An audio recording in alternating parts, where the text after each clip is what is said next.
First, I want to say you are a major influence.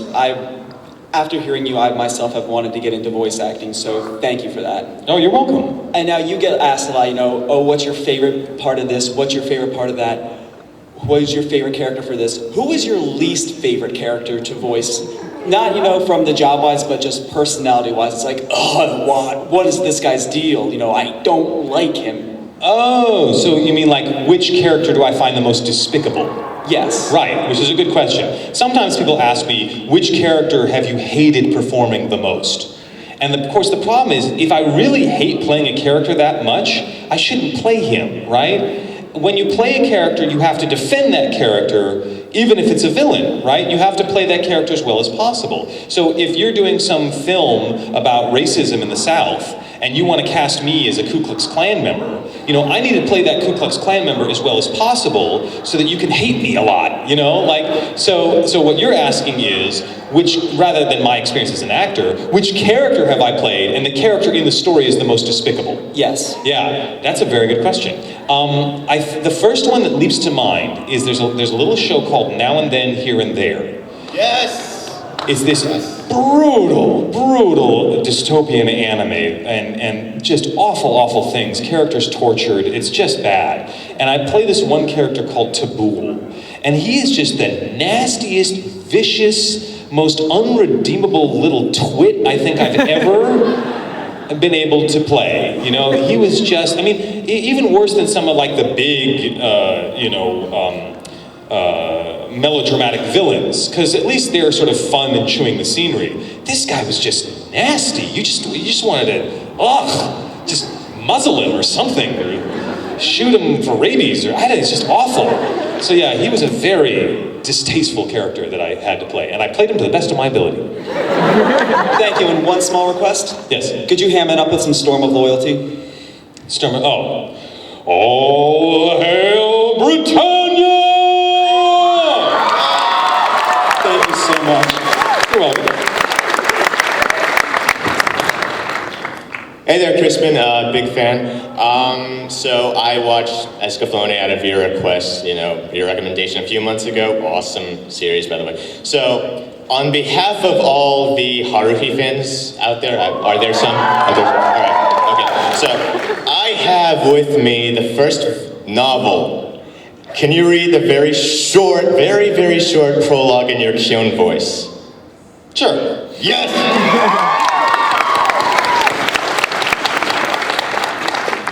I actually tried to ask them if they wanted me to do like an audiobook of this, because I thought, Kyon never shuts up, Why not just do an audiobook of it? But they didn't think there was enough of a market. They didn't think it would sell well enough, and so they weren't interested in doing it. So, just the prologue section here. Isn't this what the beginning of the anime is? Yeah.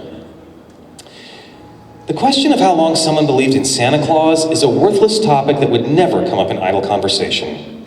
Having said that, if you're going to ask me how much of my childhood I spent believing in an old man in a red suit, I can confidently say that I never believed in him to begin with. I knew that the Santa at the preschool Christmas pageant was just a fake. Digging into my memories, I'm pretty sure that the other kids watching our principal dressed up as Santa didn't think he was real either. I was a precocious child who didn't need to see mommy kissing Santa Claus to question the existence of an old man who only worked on Christmas. However, I would realize that aliens, time travelers, ghosts, demons, espers, and evil organizations, and the heroes that battle them in cartoons, monster movies, and comics were made up until sometime later. No, I had probably already realized the truth.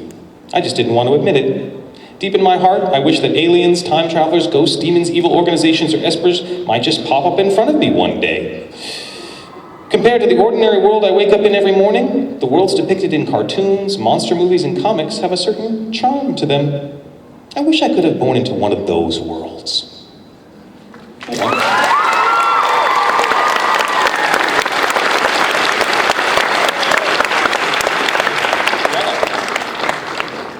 Next. 10 minutes. Thank you, 10. I'm honestly really surprised that nobody's asked this yet. At the very end of Blood Plus, Haji basically says to Saya that he loves her. Yes. If you had the opportunity to rewrite that, how would you have Haji tell Saya that he loves her? I actually did rewrite it. To be perfectly blunt, I spent a lot of time rewriting my lines in Blood Plus because I wasn't happy with them. So I made sure that Haji said exactly what I wanted him to say. It was a little frustrating. Unfortunately, the script adapters on Blood Plus had never done ADR before. They didn't know how to write for lip flap, and so most of the lines didn't match the lip flap at all. And so I rewrote the vast majority of my lines during that show. And that last scene where Haji sort of confesses his feelings is the most important scene in the show for him. And there was no way in hell I was going to do it with language that didn't work right. So I don't remember exactly how it was worded, but I can guarantee you I sweated bullets over that language to make sure it was just so, because there was no way I was going to do it otherwise. Could you please at least say, like, Saya, I love How you? long ago was that show done? 5 years. You want me to hold an entire script in my head for like 8 years? I'm sorry, I just don't remember what the lines No, like, were. just say, Saya, I love you in Haji's voice. Saya. Thank you, good night. No. That's all he does. He just says Saya over and over again. Saya, if that is what you wish. Thank you. You're welcome. Welcome back to Otakon. Thank you. Huge fan of Last Exile and Captain Alex Rowe. So Cool. I salute you, sir. Thank you. He's like a modern Captain Harlock. I love him. He is. Question for you. For Ghost Stories, you played the Leonardo artist guy. How much fun did you have with that? And did you write any of your lines, or was it just already scripted for you? Ghost Stories. Yes. Wow. That's a long time ago. And it's still probably one of the funniest shows ever. Wow, I did not write my lines. I believe I was working, I think it was done through New Generation Pictures, wasn't it? I don't remember, that's been so long ago. And it's a short little thing, isn't it? Yeah, Ghost one Story? episode. Well, Yeah. Ghost Stories is 26. You're in there for one episode, as far as I can remember, probably bits and pieces in others. Are you my manager? Wow. I just recognize your voice. Okay, I was like, do you want to cut out my profits? I'll take it. You can have a More cut. than I do. You can have a cut of all the residuals I got off Ghost Stories, which is 0.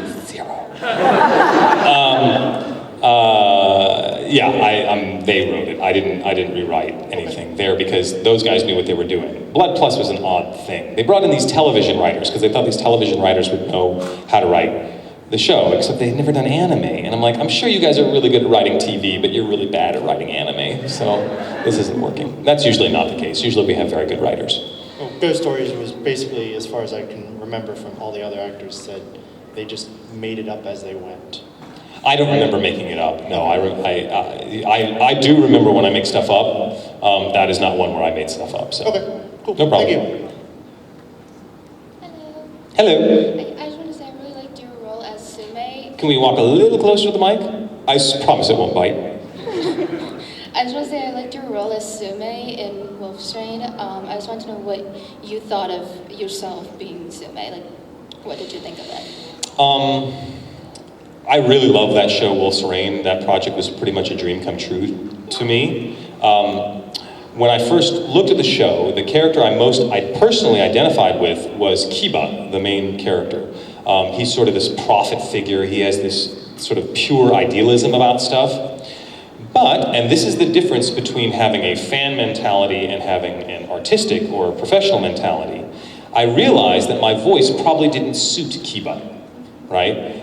That of the characters, my voice probably best suited Tsume.